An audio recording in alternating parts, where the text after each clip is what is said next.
Mientras tanto, vamos con Encuentro con la Política. Pasar haciendo caminos, Encuentro con la comunidad educativa y el magisterio. seguí la gloria.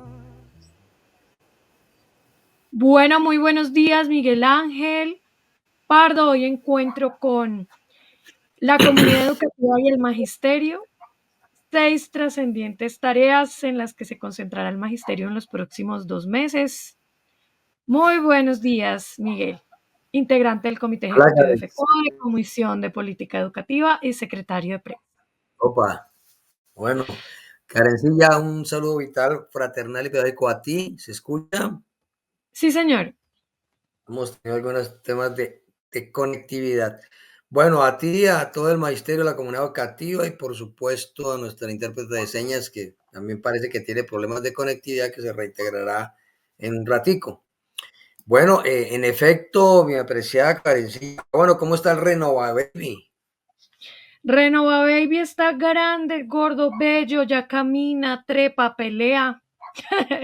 Ah, bueno, eso está bien, eso quiere decir que va por el buen camino. Ah, si Exacto, lucha, es sí, sí. correcto. Bueno, aquí veo a mis compañeros y compañeras en el chat, a Ismail Vázquez, que es nuestro compañero jefe en Río Viejo, Bolívar, de este extenso departamento. Veo a mi compañero de lucha de juventudes, a José Darío Duarte, que ahora está en el Meta. Imagínense lo hace poquito que nos conocemos a Luis Alberto, a nuestra Brujita Ribón, veo a nuestra compañera Nancy Ramos desde Barranquilla, de Curramba. Bueno, un abrazo. Y bueno, decir que sí, que en efecto el magisterio se debe concentrar por lo menos en estos 2 meses, mi apreciada Karen, se va a concentrar en 6 grandes tareas. Ujú. La primera, la que para nosotros es la bandera fundamental, la reforma social más importante, la de mayor impacto social porque beneficia a 50 millones de habitantes de los 1.103 municipios del país, que tiene que ver con la ley orgánica que debe ser radicada a más tardar el 20 de junio para reglamentar el acto legislativo 03 del 2024, en el cual después de 22 años de lucha, la federación y otros sectores logramos restituir en ese acto legislativo los recursos que nos habían expropiado durante este lapso tan grande en educación, salud, agua potable y saneamiento básico. Pero como la tarea le falta el 50%, Karencilla, pues el Así es. tema es que la ley orgánica tiene que ser aprobada y esa ley orgánica va a tener un gran pulso que va a exigir movilización frente al Congreso de la República, porque vamos a tener dos grandes contradictores frente a ese contenido de la ley, que los tenemos que aquí dejar de manera telegráfica. Uno, los que dicen, hablan en nombre de la falsa autonomía y pretenden que los recursos que hemos reconquistado vayan a los territorios para que el alcalde y gobernador los distribuya en lo que bien tenga. Y nosotros que decimos que los recursos que hemos No. reconquistado deben ir saliendo de la nación a las entidades territoriales con destinación específica a agua, salud, educación, saneamiento básico, y por supuesto esa es la batalla central. Y en ese sentido, pues nosotros insistimos que el 100% de los recursos que tiene el SDP, 58% sigan siendo destinados a educación. Entonces vamos a tener un pulso con estos señores Mm. que le van a endulzar el oído a más de un líder social diciéndole, no, es que nosotros en cada territorio diciéndole, no, es que aquí definimos que se olvide el compañero o compañera líder social de agua potable, de saneamiento básico, etcétera, que ellos definen, no, los que van a definir son los alcaldes y gobernadores y le van a suprimir los derechos que desde Exacto. la transferencia se están garantizando. Nosotros estamos ya, como hemos dicho, construyendo un proyecto de ley orgánica. estamos buscando con el sector educativo, con el ministerio, estamos buscando la unificación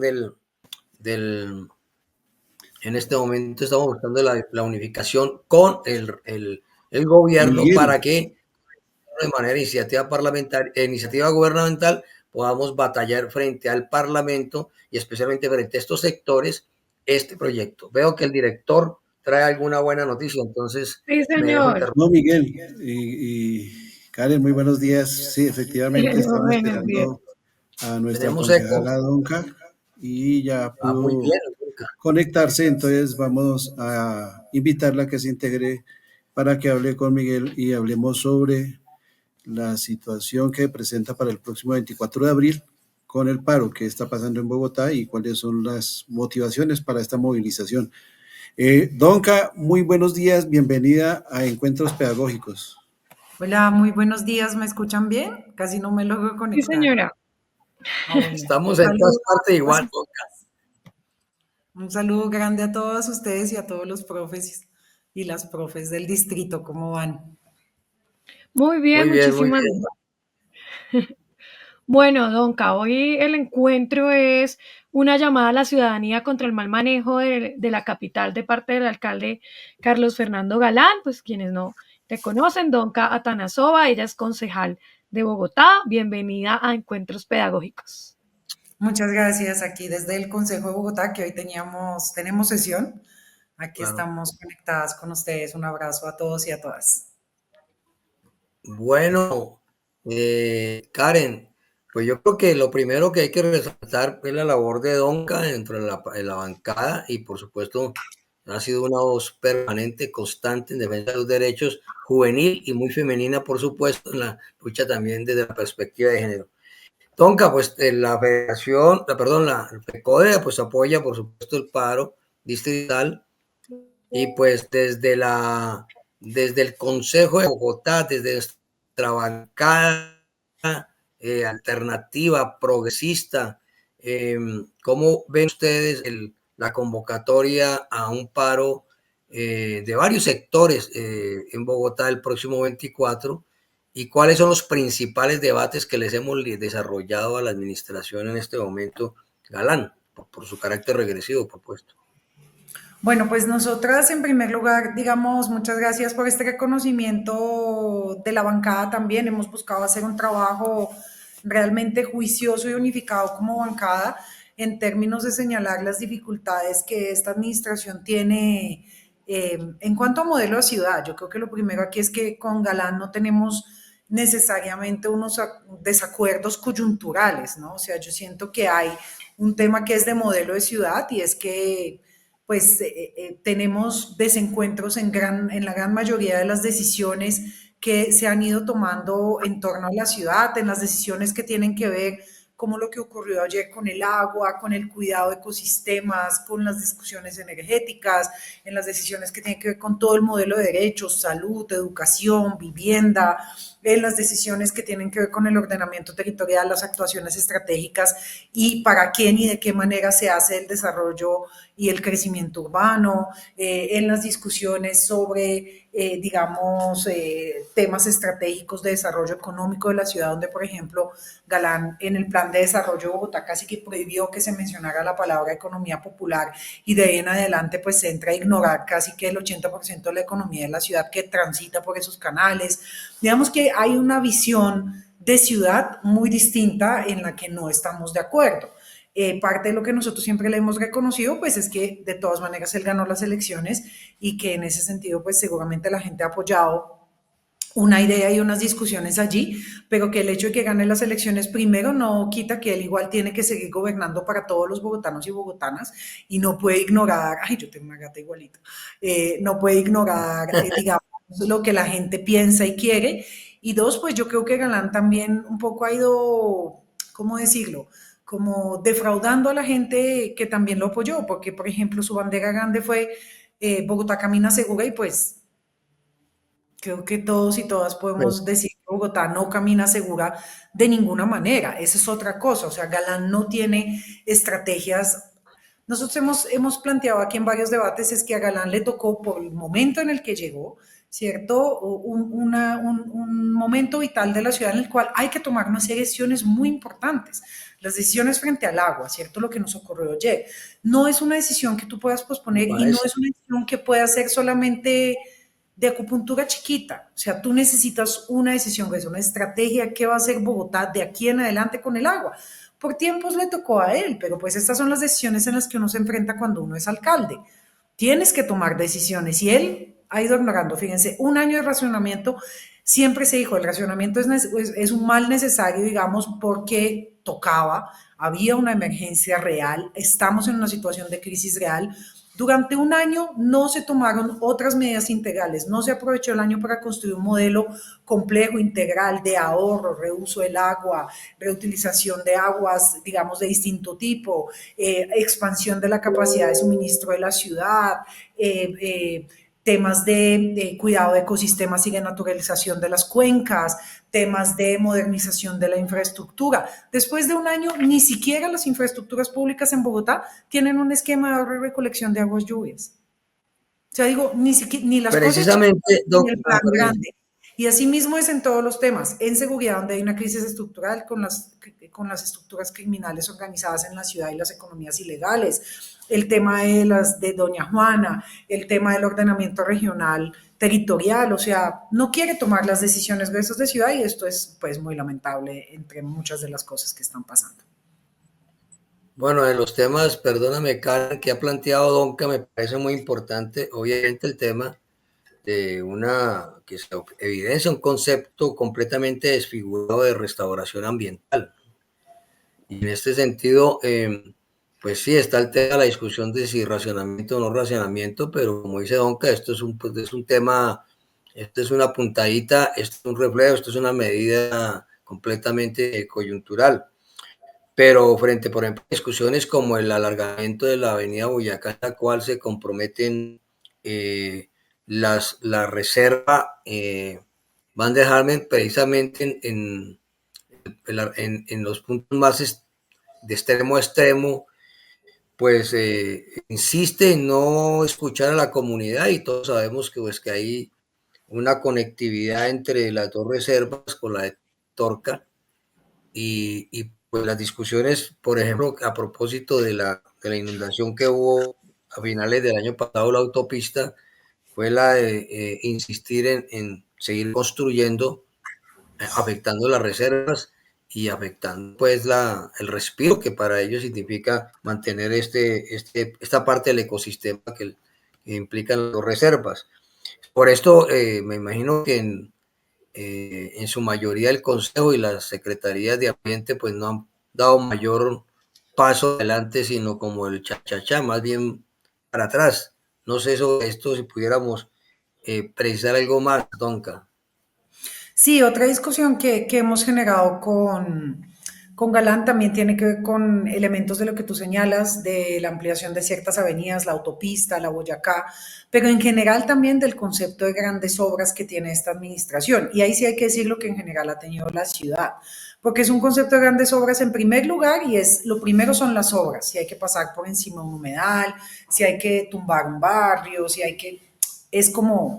es el sacrificio que hay que hacer porque la ciudad lo necesita.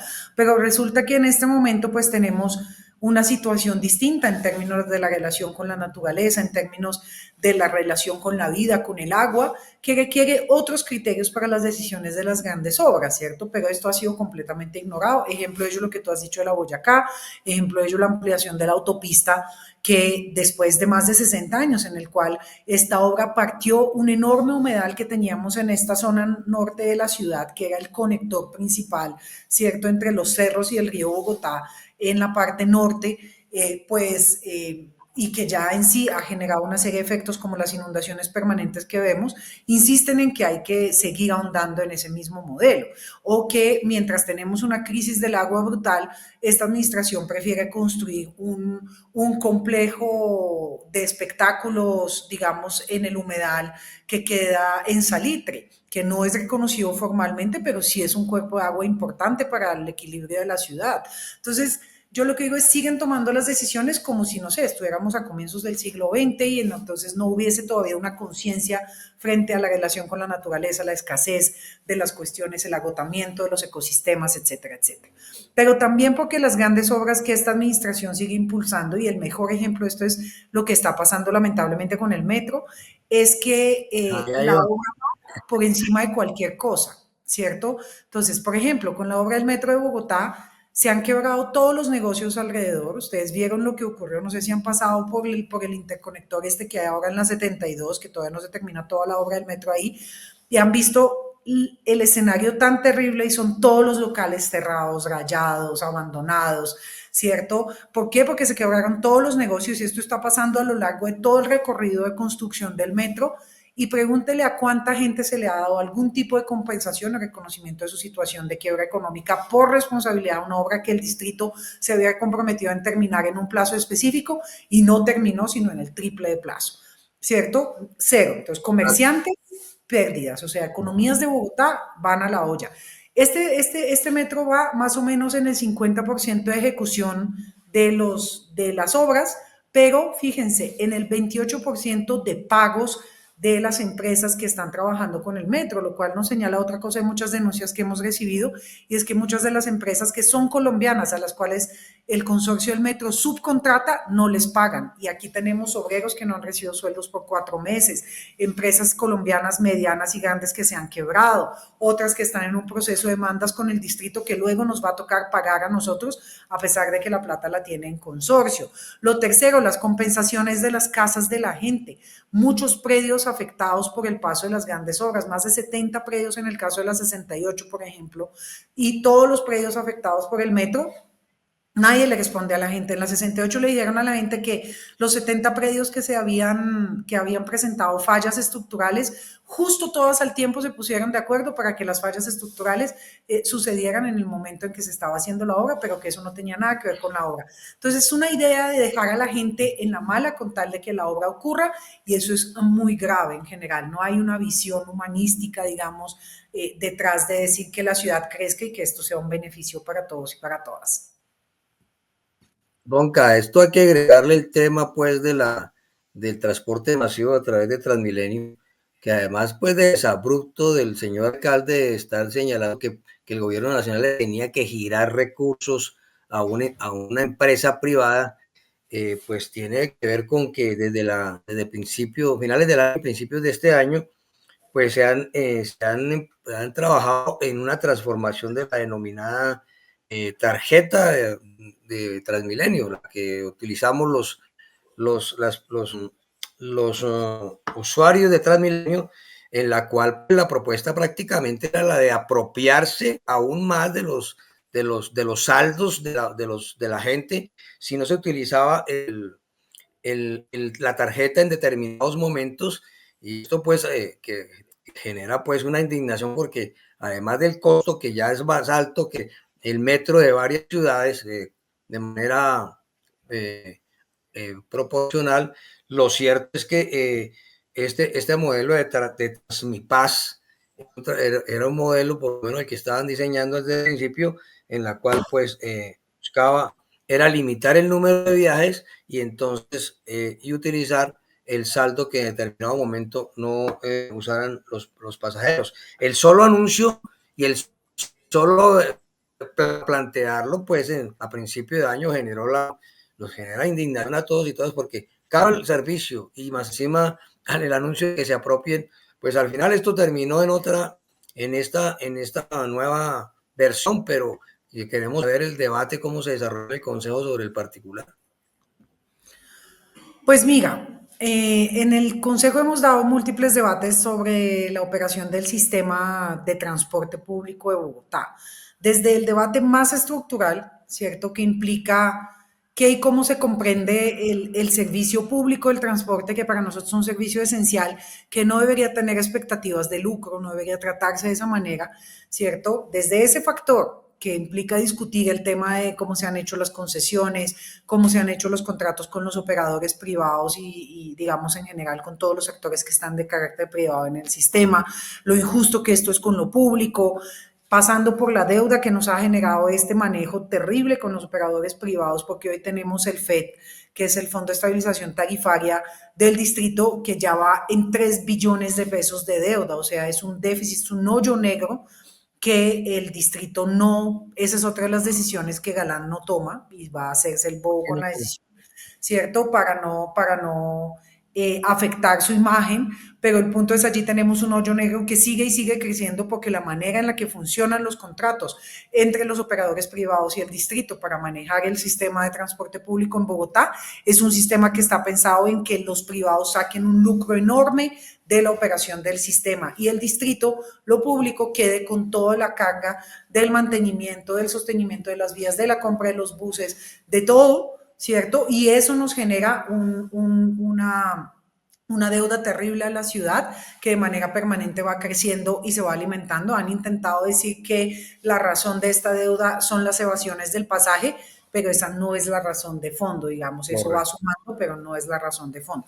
Desde esos temas, pasando por qué ha pasado hoy en día con el cambio, digamos, en el esquema de subsidios de transporte que tenían varios sectores, ¿cierto? Aquí hemos recibido muchísimas quejas de las personas mayores que hoy ya no cuentan con un número de pasajes, sino con un número inferior.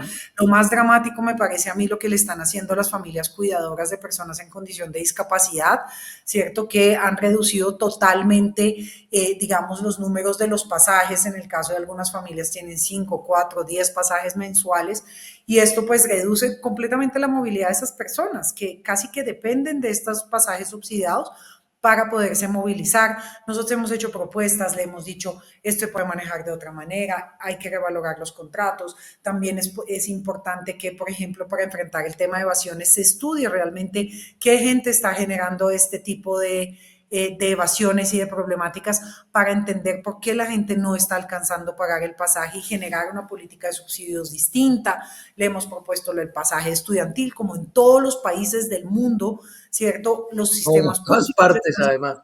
Tienen subsidios para las personas. Parte del pliego de peticiones del magisterio, además. Para los estudiantes, para todo tipo de poblaciones, aquí vamos para atrás, ¿cierto? Y estamos quitándole los subsidios de transporte a la gente con tal de tratar de tapar el hueco del FED. Yo les recuerdo que parte de los problemas que Galán intentó generar con el gobierno nacional es que él le dijo al presidente Petro que el presidente Petro no le iba a dar la plata del FED, del Fondo de Estabilización Tarifaria. El presidente le dijo, es que yo no tengo por qué, y es verdad. El gobierno, imagínense, o sea, todas las carencias y necesidades que hay en nuestro país como para que el gobierno nacional tenga que responder por los negocios de los operadores privados de buses en Bogotá, metiéndole 3 billones de pesos a una olla negra que en 2 años va a volver a tener la misma cantidad de deuda, porque es un asunto estructural de cómo se diseñaron los contratos. Entonces, y eso es lo otro con Galán, ¿no? De todo le ha echado la culpa al gobierno nacional. Cualquier cosa que pase en Bogotá es culpa del gobierno nacional y con esto ha intentado decir, no, yo estoy haciendo las cosas bien, pero es que Petro, y hágale, y así es en el Consejo, todos los berracos días, es culpa de Petro, es culpa de Petro. Y nosotros le hemos dicho, amigo, pues tienes la ciudad más grande del país en tu manejo, tienes los recursos mayores del país en tu manejo, haz alguna cosa, y no hace gran cosa. Queda ratificado como ya en la época en que nuestro compañero concejal Jesse García decía que aquí no hay un plan de desarrollo, sino un plan de negocios, y está absolutamente revelado en cada asunto de la vida de los bogotanos. Terminamos debiendo y terminamos pagando. Bueno, entramos al tema, para finalizar el tema educativo. Por supuesto, nosotros tenemos hoy una decisión de enfrentar al gobierno de la administración de Galán por 2 razones, Donca. La primera, la que ha sido recurrente en Peñalosa 1, Peñalosa 2, y que desafortunadamente Claudia López no reversó, y es esa discusión que se tiene por parte del gobierno, y en este caso bajo una decisión de austeridad que para todo el distrito y que se refleja en educación, en que los recursos propios que logramos negociar en los gobiernos alternativos se destinen a educación. Pues hoy el gobierno en el plan de austeridad señala que esos recursos propios que destinan a educación no los va a destinar más, porque pues dice que eso le corresponde a la nación. Y nosotros con esos recursos propios hemos sostenido en Bogotá la educación inclusiva, que dejó de ser atendida por la nación después de la reforma del 2001, la regresiva. la educación de los docentes orientadores, los proyectos, el prejardín, el jardín, etcétera. Y eso pues implicará implica una agresión, ese criterio de racionalización implica pues privar del derecho de la educación a niños, niñas y jóvenes en estas modalidades educativas, especialmente que decía como inclusión, como jóvenes y adultos, y por supuesto las inversiones pendientes para garantizar la educación técnica, la protección de los colegios, todo esto que se hace con recursos propios, pues está con la tesis, insisten en que el carácter de redistribución del Estado no se debe plantear acá, que Bogotá ve más de lo que recibe, lo cual es lógico, pero que entonces ahora no van a financiar nada que le corresponda a la nación. Y pues la nación dejó de responder por muchas cosas después de la reforma del 2001, que hasta ahora estamos en el proyecto de reconquistar esos recursos. Pero la otra cosa más dura, Donca, pues tiene que ver pues con la decisión frente a la denuncia que estamos haciendo de la administración de Galán de defender estos negocios, ese extremo neoliberalismo con el tema por supuesto, de utilizar métodos neofascistas. Entonces, irrumpir en la escuela sobre la base de que pareciera que para él la escuela es una cauchería del estilo pues de lo que escribía nuestro escritor José Eustacio Rivera, y entonces ha planteado en el pasado 18 de marzo una cacería de maestros y maestras que anunciaron ir a las movilizaciones. Entre estas dos razones, el desconocimiento de la aplicación de la antidemocracia, el carácter policíaco, el tratamiento policíaco de la escuela, la cacería de maestros y maestras, como describió bien la revista Raya en los hechos del 18 de marzo, más la supresión de los recursos propios para los destinos de educación, entre otras cosas, pues estamos planteando la ADE, nuestra filial en Bogotá, la cual por supuesto yo hago parte porque esa es mi filial, ha declarado un paro, se ha sumado a un paro de 24 horas con varios sectores, entre ellos los compañeros de la ETB, etcétera. No sé si la bancada de educación, la bancada alternativa en el Consejo ha tenido sobre el particular un planteamiento, una posición que nos gustaría mucho conocer, Donca. Sí, yo creo que en primer lugar es muy importante, digamos, señalar que Bogotá es un referente en los temas de modelos educativos, en los temas de acceso a la educación, en los temas de cobertura, en los temas de calidad. Y creo que eso también hay que decirlo, desde los primeros gobiernos alternativos y de izquierda de la ciudad, con Lucho Garzón en adelante, ¿cierto? Bogotá, el tema de educación fue uno de los temas claves en cuanto a derechos sociales para decir, esto va para adelante y vamos a tener una educación, vamos a garantizar la educación a todo el mundo y va a ser de buena calidad, etcétera, etcétera. Entonces, eso es como un sello de la ciudad. En ese sentido, creo que lo que está haciendo esta administración, que a veces atenta hacia la disminución de la calidad, hacia la disminución de la, digamos, de los esfuerzos que en general ha hecho la ciudad por tener una buena educación pública, como no preocuparse tanto por mejorarla, no, todas las cosas que tú has planteado para no repetir, digamos, creo que es un atentado a la ciudad en general, a la trayectoria y al sello que la ciudad tiene en general. Esto no es una discusión solamente entre Galán y la izquierda, no, es una discusión de que toda la ciudad se ha beneficiado de esto y que Bogotá ha sido un referente a nivel nacional en los temas de educación. Creo que eso es como lo primero que hay que decir. Lo segundo tiene que ver con que pues Bogotá es la ciudad que más recursos tiene en todo el país. Y Bogotá, como tú dices, ha manejado estos asuntos con recursos propios, como maneja con recursos propios muchos otros temas, ¿cierto? Eh, eh, Bogotá es la única ciudad, por ejemplo, que mantiene recursos propios para los temas de seguridad, que la gente a veces no lo sabe. Bogotá recibe policías o personal de policía de la nación, pero Bogotá le pone plata a financiar el funcionamiento de la policía en Bogotá. Entonces, Bogotá es un monstruo en términos de plata. Plantear una discusión en la que Bogotá, teniendo las capacidades, habiéndolo comprobado en términos financieros, le quite plata a otras regiones que tienen la necesidad, que han sido abandonados durante décadas, durante siglos en su posibilidad de, digamos, por ejemplo, acceder a una buena educación, pues es una decisión absolutamente mezquina que no debería ser la postura de la ciudad. Antes Bogotá debería apoyar a otras regiones, ¿cierto?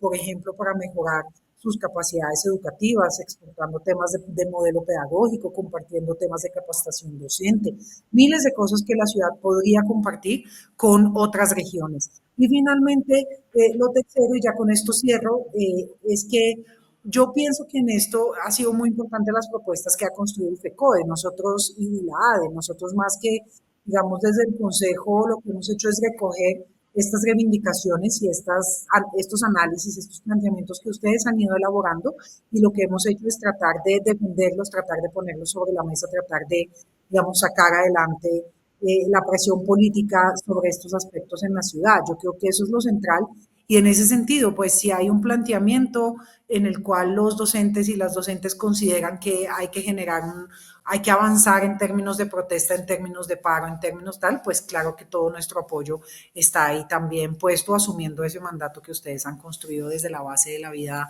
docente en la ciudad de Bogotá. Bueno, pues se nos desconectó Migue.